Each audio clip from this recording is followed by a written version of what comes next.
Hey everybody, welcome back to Let's Talk Physical Media. I'm your host, John, and this week in the world of physical media, we actually had a lot of news. Not only did Arrow Video do their August announcements, but we also had a couple other movies get announced for 4K Blu-ray, and a steelbook was finally confirmed that we kind of knew was coming, but hey, it's good to finally get some confirmation. So let's start right out of the gate with one that I'm really excited about. 1987's No Way Out. We kind of heard this rumor for a little while from Kino Lorber is going to be finally coming to 4K Blu-ray on July 30th. This movie stars Gene Hackman, Kevin Costner, and Sean Young. And this is a great political thriller. This is actually one of my favorite Kevin Costner performances, and this is really like as he's starting to rise up. You know, he just had Silverado come out, and this is coming out around the same time as The Untouchables, a little bit before Field of Dreams and Bull Durham. So this is really a Kevin Costner right on the ascent. And then, of course, Gene Hackman's Gene Hackman. He is firing on all cylinders in this movie. You know, we've seen Gene Hackman play a villain, but he plays a real scummy Washington villain in this movie.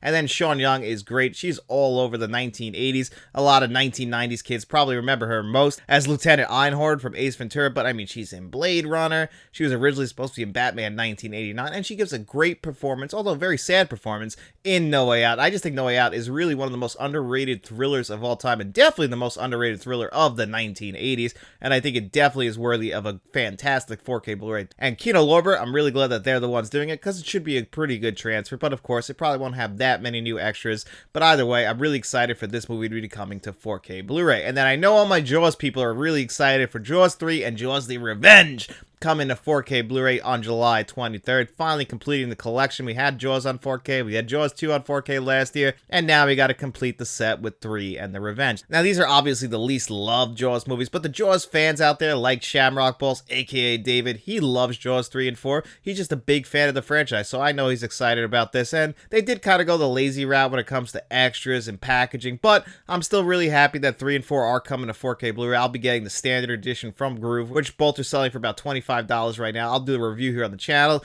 and then David and I are also going to talk about those two Jaws sequels and what is wrong with them, mainly Jaws 3D and those awful 3D effects. It's so cheesy though that it's good. It's the same thing with Jaws the Revenge, and we're also going to be getting 2, 3, and 4 in their own box set, kind of like how they did on Blu-ray, and that's because Steven Spielberg doesn't want Jaws 2, 3, and 4 connected with the first Jaws film. You can only buy Jaws on its own, or you can buy Jaws 2, 3, and 4 on its own. You can never buy a complete Jaws set. This is something that Steven Spielberg made a deal with Universal a long time ago. Jaws is its own entity. Despite the sequels, Jaws is one of the greatest films ever made. It's not one of my personal favorite films, but you can't deny how well made it is and how good it is and how well the performances are. It's a summer classic, and that movie does deserve the recognition that it does get. Whereas, you know, the sequels are the sequels. A lot of people like Jaws 2, but 3 and 4, they're not that well loved. But still, getting them on 4K Blu-ray on July 23rd, that is absolutely awesome. And then a movie that I've been on the fence about getting the second sight 4K Blu-ray, and that is Drive, the Ryan Gosling film from 2011. This was directed by Nicholas Winding Refn, who I think did a great job. This is still his best film, despite the fact that I enjoyed the 2 movies he did after this.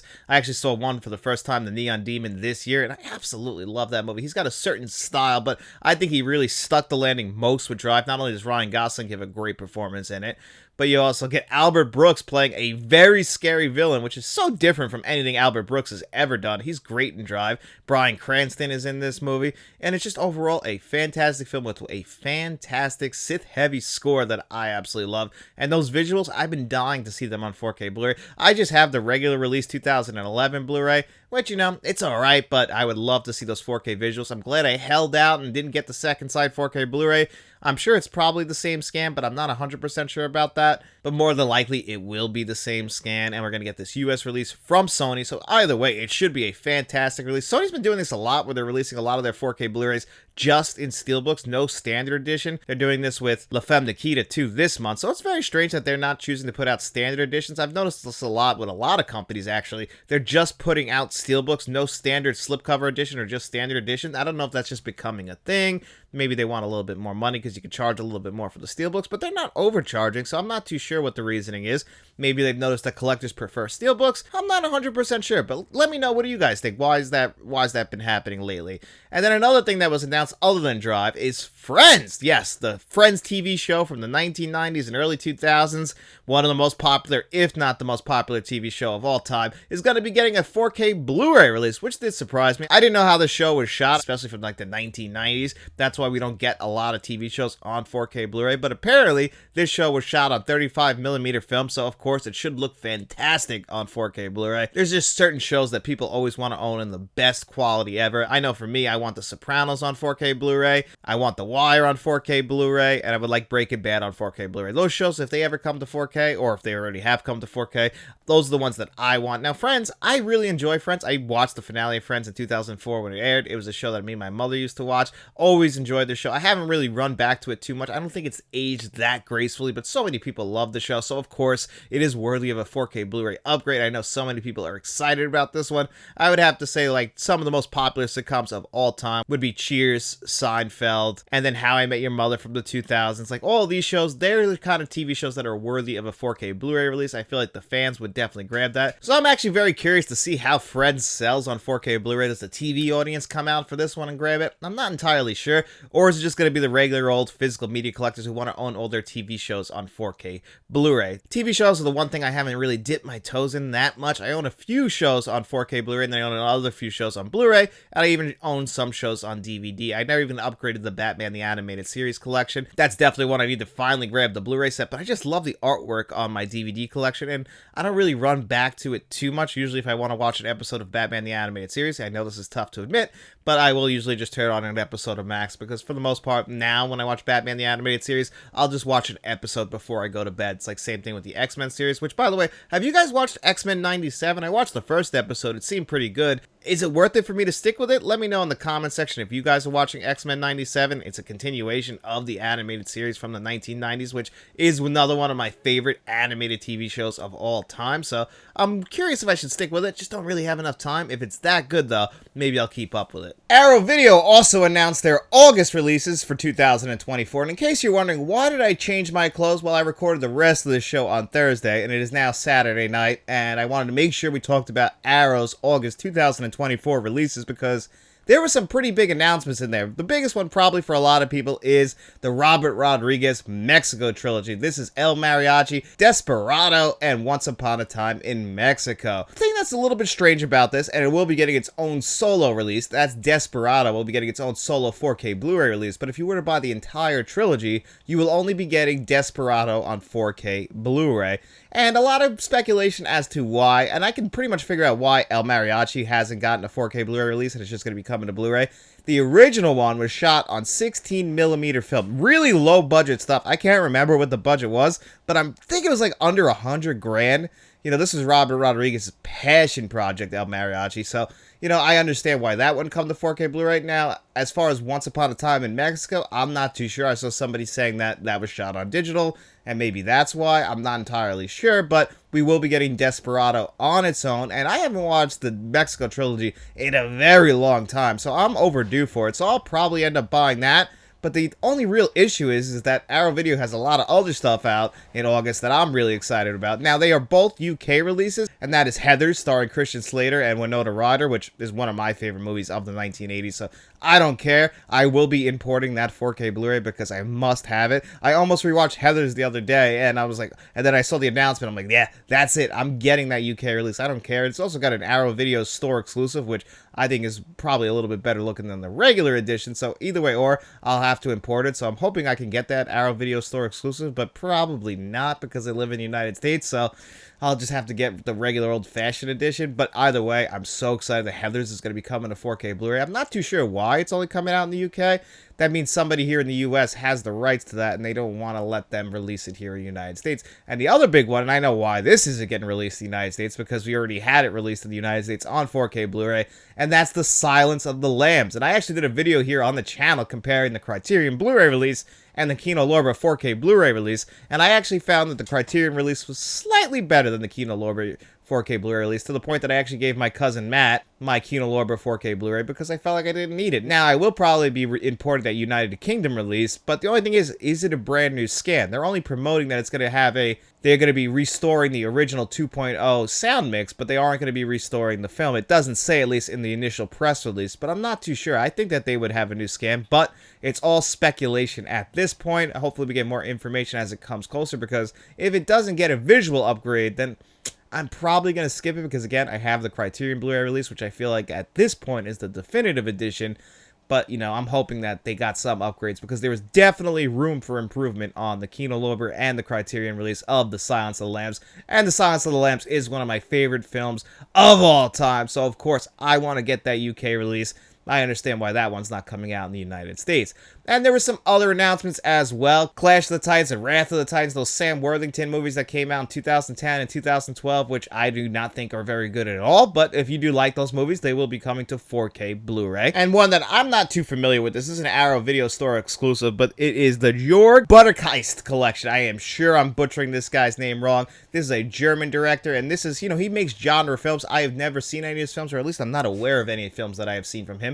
But if you are a fan of him, they are going to have an Arrow exclusive Blu-ray collection coming out. So that's pretty exciting for people who are, you know, fans of that. And then The Woman and Offspring was the last release. And this is a US-Canada release on 4K Blu-ray. Another movie I haven't seen. If you guys say that movie's pretty good, maybe I'll check that one out. But obviously, I'm most excited for Heathers and the hope that there's an upgrade to The Silence of the Lambs. But either way, or I'll be getting Heathers on 4K Blu-ray. I more than likely will get the entire Mexico trilogy on 4K. Well, not on 4K. I'll get Desperado on 4K, and I'll get El Mariachi and Once Upon a Time in Mexico on Blu-ray. It's still probably the best way to get those movies. I'm sure they're going to be cleaned up nicely. Really excited to revisit them. I haven't seen them in a long time, and I've said on the channel here in the past, not the biggest Robert Rodriguez guy, but still, I appreciate his work. You know, he's best friends pretty much with Quentin Tarantino, so, you know, obviously I appreciate him for that. I grew up with Spy Kids to a certain point, so I appreciate Robert Rodriguez, but, you know, he's not my favorite. I do owe the Mexico trilogy a rewatch, though, so that's pretty exciting news from Arrow Video. Now I'm going to kick it over to myself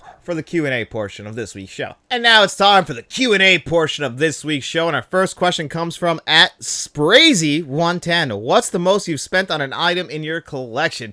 Now, I've actually never really gone overboard and overspent on an item. I don't really buy anything that's out of print, or, you know, I always just hope it'll eventually come back into print.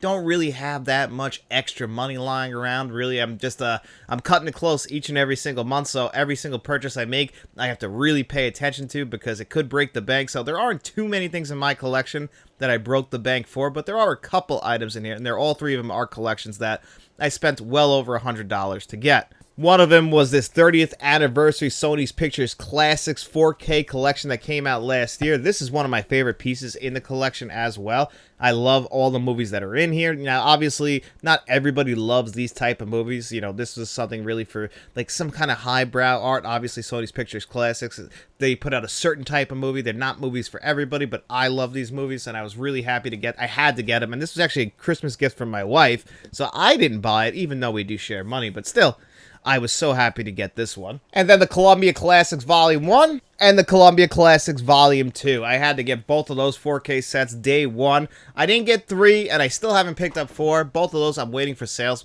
Volumes 1 and Volume 2 had movies that I had to have in my collection. Certain movies that still haven't come to 4K Blu-ray yet, like Out in the Wild. We're finally getting Taxi Driver on 4K Blu-ray. But if you want to watch The Social Network, one of the best pictures of the 2010s on 4K Blu-ray, you have to get the Columbia Classics Volume 2. It's not released on its own. You can get Lawrence of Arabia and Gandhi on their own. Lawrence of Arabia has a steelbook that always gets reprinted, but for the most part, you can't really buy that on its own. So to have all these movies, A League of Their Own and Jerry Maguire on 4K Blu-ray in these collections, I felt like it was worth it. And the packaging on these is also fantastic. They get their own unique slipcovers, so when they do get re-released on their own, you know, at least the ones you buy in the collection, they have their own unique slipcovers. The only thing that bothers me about these collections, yes, it was definitely worth it for me to buy them because I love all these movies, but not everybody loves every single movie that comes out in these collections, and it's really hard to justify the expensive price because it almost forces you to take in movies that you don't necessarily want to own. Now, me with my collection, I don't like to own movies that I'm never going to rewatch. It's just something personal to me. I know some people are completionists. Matt, who used to work with me here on the channel, he had to have every single movie in a film collection if he wanted it or not, just because he's a completionist. Me, I curate my collection around movies I think I'm going to watch again. I'm honest with myself. If I don't think I'm ever going to rewatch this movie, there's no reason for me to have it in my physical media collection because it's just sitting there really collecting dust. So all the movies in my collection, yes, there are some exceptions. Like I bought movies and I haven't taken them out of my collection yet, like Batman and Robin. I'll never remove that from my collection. Will I rewatch it? Yeah, I'm sure at some point I will be forced to rewatch Batman and Robin, but still, I'm glad it's there, I guess because I own every Batman movie, but I don't own Star Wars Rise of Skywalker. I have no intention of rewatching that movie ever again. I'm sure at some point I'm gonna have to. It'll be like 10 years down the line. I'll be like, was it really that bad? I'll put it on, and then of course I'll go, yeah, it was that bad, because I still think that is the worst Star Wars movie, and it's almost offensively bad. I think a lot of people got caught up on The Last Jedi, and they forgot how bad Rise of Skywalker is. But if you like it, hey, you like it. I completely understand. I don't like it, so it's not in my collection. So the movies I like to take in my collection, that's why I never bought Columbia Classics Volume 3. The only movie in that collection I had really any interest of owning was The Last Picture Show, and that got a Criterion 4K Blu-ray release on its own this past year. So, you know what? I got really lucky with that, and now I have that on the Criterion collection, so I feel very lucky to have that. But there was no reason for me to pick up Columbia Classics Volume 3, and it was the same thing with Columbia Classics Volume 4. I'm very excited for that when I eventually do get it, because I like most of those movies, but it's really hard right now for me to justify the $143 that it's going for at this moment. Eventually, I will get that because I enjoy most of those films, and I think it'd be fun to review some of them here on the channel. I don't think we've ever really talked about movies like Kramer versus Kramer here, so it'd be fun to review that and, you know, go back into the late 1970s and 1980s like we like to do here on the channel. So these are the three pieces of my collection that I definitely broke the bank for. I've spent a lot of money on some Arrow collector's cases, but I've never really gone out of my way to go onto eBay or the secondhand market. Now for me, it's always first run whenever they come out, or if they get re-releases. I can't really justify overspending. So those are the most expensive pieces in my collection, and that was a great question. Thank you so much. And the next question is from 0210M6, and he wrote, "What's your opinion on ripping your physical media collection and having your own Netflix service set up? You get the best of both worlds with the quality of the disc and the convenience of streaming sites. I've been thinking about ripping my entire collection as collecting is becoming so expensive, and the ongoing cost of buying 4K discs in the future adds up. Obviously, there is pros and cons to streaming sites and physical media, but what are your thoughts?" So this does make a lot of sense as long as the quality is there, and we did talk a little bit more about that and the fact that it's pretty much a one-for-one if you rip the disc onto, like, say, a personal hard drive, which a lot of people do in video games. But the way video games are and how much space they take up, you know, the Xbox Series X and the PS5, I'm not too sure if now they still come with 1 terabyte. I forget what they were called, but they were new hard drives that we were able to have everything loaded on there, and that's what pretty much cut down on load times. But people would have, you know, memory cards, or they would have just regular old-fashioned USB drives with the rest of their games on it, and then you could plug it into the Series X, and then you have your entire collection, and, you know, then you would have to put it on that drive so you can, you know, get around the load times. Now, my only question is, yes, it says that it's a one-for-one if you were to, like, rip your entire collection. I would just be a little bit worried about compression still. I'm not entirely sure. I've done a little bit of research on this of how it would work, but it would definitely be cool and to save some space, especially since you're like me, and, you know, you're a little bit of a quality snob, which, you know, sometimes bothers me, but I actually did a little thing that we're not going to really talk about because the Pirates of the Caribbean 4K Blu-ray is awful, but I was watching my Blu-ray and then I was comparing it to Disney Plus's stream, and it's just like, I want to have the highest quality possible, and I don't know if, you know, the placebo effect will kick in where even if it is the same, I might think that the physical collection is still better. The biggest thing with the physical media collection, though, comparing it to the digital collection, is that owning a physical media collection, I like having the box art. That's a big deal for me. I like to just go out to my shelf and just, like, graze through it, pull something out and look at it. You know, my whole thing was I wanted to have my own personal Blockbuster, essentially. I used to just love walking around Blockbuster. Even now, I still like walking around FYE because they still do sell physical media, and it's just that they overcharge by a country mile, so there's no reason to ever buy from them. But you can go in there and browse the CDs and browse the movies, and I always enjoyed that. So having it at home, that's why I keep building up the collection. It's all movies I like. I like to take it off the shelf. I like to admire the box art a little bit, and then just put it back on before I decide to pick a movie. And just going through a digital catalog, it's just not the same. It's not the same going through a carousel on Netflix or Hulu or Max. I would rather have those movies on my shelf, be able to pull them off whenever I want, put it into the 4K player, or if, you know, maybe you have a PS5 or a Series X, and then you want to watch it that way. I just feel like that's always going to be the best option. But if you're going to get the best of both worlds and you're able to save space and save some money, and what he's getting at here is, you know, you buy the movie, you rip it onto a drive, and then you can sell the movie to people who collect physical media. A lot of people do this with the digital codes where some people who do have digital libraries, they'll just buy it, take the digital code out, put it on their hard drives or put it on whatever they want to do, Movies Anywhere, Vudu, and then they sell the physical copy because they have no use for it. A lot of people don't have that much space. If you guys watch Frank from Frank's Media Reviews, his entire collection, he has to, he doesn't have all the space in the world to keep his entire collection out in the open. My entire collection's in this room that you guys see it. If I were to do a 360 shot, this room is very small. Yes, they labeled it a second bedroom when I bought this house, but other than a twin-size bed, I don't know what's fitting in here. So, right in front of me is my movies. There's a window. This room is compact. And, no one else can really see my collection unless I take them in here and show it to them. It's not something I have on full display. But it's something I wish was on full display, though. I love having my physical media collection, but I also understand, space is a thing, money is a thing. Any way we could save money or any way that you could save money to help you out so you can keep buying movies and watching movies, because that's the thing I want most, is just to watch as many movies as you possibly can. Don't break the bank to get another movie on 4K Blu-ray. If you need to save money, buy the Blu-ray, watch it digitally. I completely understand that. That's why I don't buy movies blindly. I have to test them out first to make sure I like them, because if I don't like the movie, there's no reason for me to own the movie. So I like to rent the movie first, pay the $2.99 or $3.99, suck it up, and then if I like it, I'll buy the Blu-ray or the 4K Blu-ray. And I think that's what a lot of people do. Obviously, if you have a little bit more of an expendable income, you can, blind buy a little bit more. But a lot of us, we're struggling. We're trying to save money any which way we can. And if you found a way to save money, I say absolutely go for it. I cannot imagine me doing that, though, unless I am 100% committed to it and I'm ready to do it. Right now, I can honestly say I'm not. I'll do a little bit more research because I am looking for ways to save money. But it would be really hard for me. My physical media collection is the one thing I would have a really hard time parting with, mainly because I just love having it. It's something that I've been building up for, now it's been 12 years. 12 years since I really officially started this collection.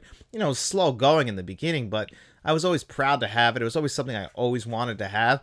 And it would just be really hard for me. Yes, it might be a good way to save some money, and that makes a lot of sense, but it would have to be the last thing to go for me. But it is a great idea, so I want to hear from you guys too. What do you think? Is that a good idea? Let me know in the comments section below. And the next question is from our channel producer, Mr. Smelly Potato, and these are some really fun questions. And he asks, what are your favorite movies of each of the following that take place on a train? Wow, I haven't really thought too much about movies on a train. There's a lot, but I'm gonna probably have to go with one of the Mission Impossible movies, maybe either the first movie or Dead Reckoning Part 1. Now, given the whole entire movie doesn't take place on a train, but certain scenes take place on a train, and obviously Dead Reckoning Part 1 was trying to pay homage to the first Mission Impossible movie in more ways than one, and obviously having the big climax, the conclusion of the film take place on the train was paying homage to the original one, and this was all done practically, and it looks, well, not all done practically. This is some CGI, especially in Dead Reckoning Part 1. The original Mission Impossible, the CGI is very, very, very noticeable, but Dead Reckoning Part 1, they do a pretty good job when they're using CGI, but still, it's Tom Cruise. I love Dead Reckoning Part 1. I'm still a little upset about that box office, but it's nothing compared to what's going on this year. Apparently, there's also been some delays on the new Mission Impossible movie. I'm not entirely sure why, but eventually that will come out. It's not going to be called Dead Reckoning Part 2 again. That's still pretty damn weird. So, whatever. The next one takes place on a boat. Well, I'm going to have to go with Titanic. Titanic might not be my favorite James Cameron movie, but as far as movies that take place on a boat, it's still a fantastic, well-made movie. Great acting performances, but it also looks so good. And when the boat finally crashes and we're into that, all that stuff just looks great on your screen, especially if you watch it on 4K Blu-ray. When I was a kid, I used to watch the VHS, and I would always watch the second VHS when the boat crashes, and everything that happens with that. Wasn't too involved in the romantic stuff, mainly because I was a child. And now, obviously, I watched the entire movie, and I appreciate it for what it is, but James Cameron really knocked it out of the park with the effects in that movie. Looks great, and I love the score for that. It's one of my favorite scores of all time. Is it in my top 5? Well, you guys will have to wait till later in the week to find out. Takes place on a plane. Well, there's plenty of movies that have actually taken place entirely on a plane, but the movie I'm going to go with is a movie called Fearless. This one is directed by Peter Weir, and he's the same guy who directed The Truman Show, and I always love this Jeff Bridges movie. It also stars Rosie Perez. You get a really young Benicio del Toro in this movie.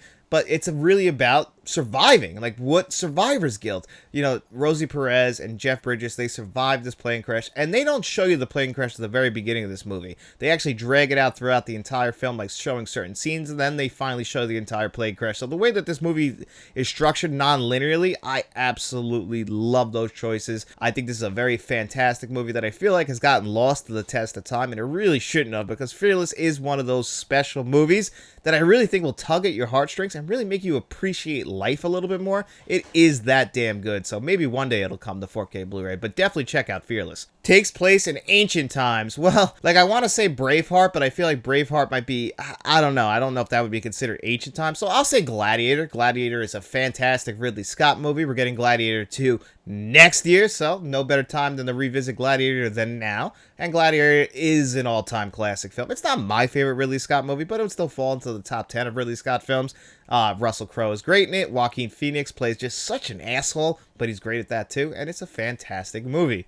And then the last one takes place in outer space. Like, I have to say 2001: A Space Odyssey. It's a masterpiece, 10 out of 10 film. One of the greatest movies ever made. Came out in 1968, and it still holds up to this very day. It's unbelievable that this movie came out in 1968. It looks like it was shot in 2024. That's why a lot of people argue that 2001: A Space Odyssey is the greatest 4K Blu-ray, because, my God, it's night and day. It's incredible how good that 4K Blu-ray looks, and for the age of that film, it's unbelievable. But I have to talk with my heart, and what movie do I like more that takes place in space? I'm going to have to go with Christopher Nolan's Interstellar. I say that that is the modern day 2001: A Space Odyssey. I know not everybody loves that movie, and they feel like there's too much exposition in it. They feel like it's overstuffed.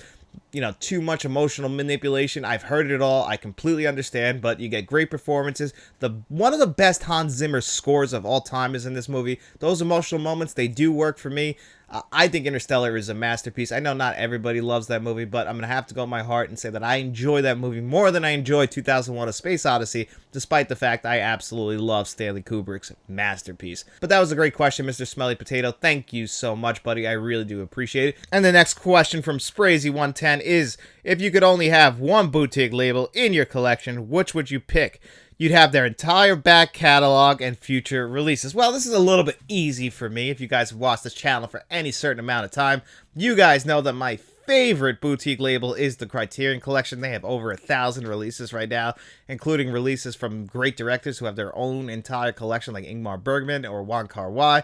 So I would love to have their entire collection. They have most of my favorite types of movies. Now, I'll be missing out on a lot of other movies from other labels, and second in this would be Arrow Video. I absolutely love what Arrow Video does. I love how sometimes we get both the director's cut and the regular cut on 4K Blu-ray. Criterion Collection, you know, sometimes they don't have the best audio upgrades, and that sometimes can be a little bit disappointing if you're somebody who's an audiophile. Sometimes I want to hear something in big, loud Dolby Atmos, and sometimes they'll just release something with like a regular old mono track, and that's fine. I get what they're going for. The Criterion Collection, they really are there to preserve film history or bring or shine a light on movies that might not get a light shine on them because, you know, maybe it's a foreign film or it's a very low budget indie film that just didn't reach a wide audience. And that's why I love the Criterion Collection, is discovering those movies that really didn't get marketed correctly or finding foreign films. I love finding foreign films. That's kind of one thing I've been really into in the last year or two, is discovering movies from other nations that I've never seen before. A lot of people have recommended great foreign films to me, including 0201M6. He's always recommended me great foreign films. Nick Chang, I really appreciate that. And then, of course, Frank from Frank's Medium Reviews, Shamrock Balls, Stuart George, all of you guys, thank you guys so much. Rogue1677, I'm sure I'm forgetting plenty of you guys. I'm sorry, but you guys have all recommended to me great films. The Criterion Collection, a lot of the time, you know, Janus films, I could go over there and find a movie that, oh, you know what, maybe I'll give this one a try. That's how I found Paris, Texas. Paris, Texas is one of my favorite films of all time, and it was just staring at me on the Criterion website for so long. I finally pulled the trigger on it, and that is now my 4th favorite film of all time. The Criterion Collection is just filled with these movies that, you know, might not be for everybody, but they're the boutique label that is for me. I appreciate that all of their titles kind of look uniform for the most part. Whenever they try to experiment with their cases other than a regular digibook, like I'm looking at you, Trainspotting and Citizen Kane, they seem to fail at that, whereas Arrow Video, who would be second best for me again, they always have these great collector's cases like Dottie Darko or Wild Things. You know, earlier this year they did it again for the Conan movies, the Psycho 4K Blu-ray set that came out last year. Always love their unique packaging that they go for. They give you a poster, great reading material. They never cheap out on the paper stock. Arrow Video is probably, I think, the best when it comes to quality at this point. Usually they have some of the best transfers. Sometimes they miss on the transfers. I'm looking at you, Weird Science. Those transfers not the greatest, but they still gave us a great slipcover on that. For the most part, we'll even get some new extras. We might even get all the previously released extras. So Arrow Video is close. It's just that they don't have the biggest catalog of all time. It's kind of cheating a little bit in the sense that the Criterion Collection has over 1,000 movies and all their future titles. Yeah, I'm gonna have to go with the Criterion Collection, but Arrow Video is really one of my favorite boutique labels, and I always look forward to. Obviously, we talked about their August releases today, so I always look forward to seeing what they announce. And a lot of time, they will announce a movie that I absolutely can't wait for. There's a reason why I want them to do the Terminator, even though I'm pretty sure it's not going to be them. It's just I think Arrow Video would give the Terminator the most love and care. So, that was a great question. I really do appreciate that as well. And this question is from Kevin Kruger, and he asks, what are the greatest trailers for movies that are horrible? And honestly, I have a franchise here that I want to talk about, and that's the Star Wars franchise.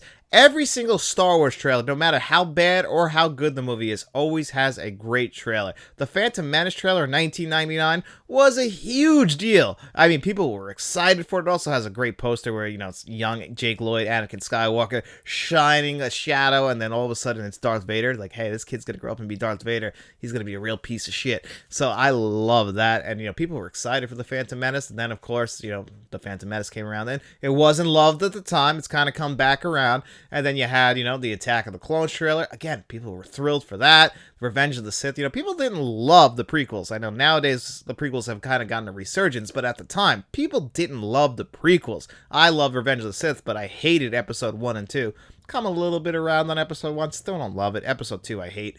But still, all those trailers are always so well done. Even with the sequel trilogy that came out. I mean, The Force Awakens, I think, is a great film, and I had some great trailers. The Last Jedi, don't necessarily love that movie. Thought that movie had great trailers as well. And then it was the same thing with The Rise of Skywalker. I was pumped to see that movie in theaters, despite the fact that I was extremely let down. But the trailer did a great job. So I think that the Star Wars franchise has always done a great job of editing their trailers, getting people excited for the franchise. Where as a franchise overall, I would have to say, obviously we have the original trilogy movies that are considered classics, but everything else, it's really how you feel about it. Rogue One is still an absolute classic. That had a great trailer as well, but not every movie has a great trailer, and that's always unfortunate as well. Sometimes a great movie might have an awful cut trailer, because one thing about trailers that they don't tell you, and this is why I don't really watch trailers anymore, especially since they decided, like, hey, let's put the whole movie and all the best scenes into the trailer, and hopefully that gets people to come to the theater. So I don't even watch trailers anymore. That's why I've never done trailer reactions, because I'm going to see the movie regardless, and I don't want to have anything spoiled for me. Back in the day, though, you loved trailers. I used to go to make sure I was at theaters before so I could see the trailers. Now, AMC, Regal, I'm sure they're playing trailers for about a half hour, and you just go to the movies about a half hour late, and you'll still be able to see Nicole Kidman tell you that movies are better at AMC. So, at this point, trailers are trailers, but it used to be something that you couldn't miss, and it really got you excited for the movie, and they wouldn't really give too much away, whereas nowadays they really do give a lot away, and that's really unfortunate. It really does bother me when they do that, and that's really why I don't watch trailers anymore. But the Star Wars franchise, I was always excited to see a new trailer. A lot of the MCU trailers are the same way. They're always so good. Like the Eternals, couldn't wait to see the Eternals, and then I saw the Eternals and I was like, oh my god, this movie is awful. Some trailers you just can't avoid, especially when you're in theaters. I just try and tune out. And, the Eternals trailer I did see a couple times. Certain trailers you just can't escape. So that was a great question as well, Kevin. Thank you so much. I really do appreciate it. And that's going to do it here for us on this week's episode of Let's Talk. Sorry it's a little bit of a shorter episode. I had to kind of cram this one in this week. I have to go to a wedding, so I'm in the wedding party. So I have a rehearsal dinner and I have the actual wedding. So I had to kind of find a window where I could film this and edit it. So hopefully you guys aren't too upset with the shorter episode. I hope you guys still enjoyed it. And if you did, don't forget to hit that like button, hit that subscribe button, turn notifications on, share this video. And maybe you want to become a channel member. We have a Friends of the Channel tier. We have a Producers tier where you're going to find John Doe Juggalo, Jason Martin, and Mr. Smelly Potato. And we also have a Directors tier where you're going to find Frank from Frank's Media and Reviews. But if you got no money to throw away, guys, don't you worry about it at all. We just hope you enjoyed this episode. And if you did, get it out in those streets. Tell your friends about us, and then we'll be seeing you around.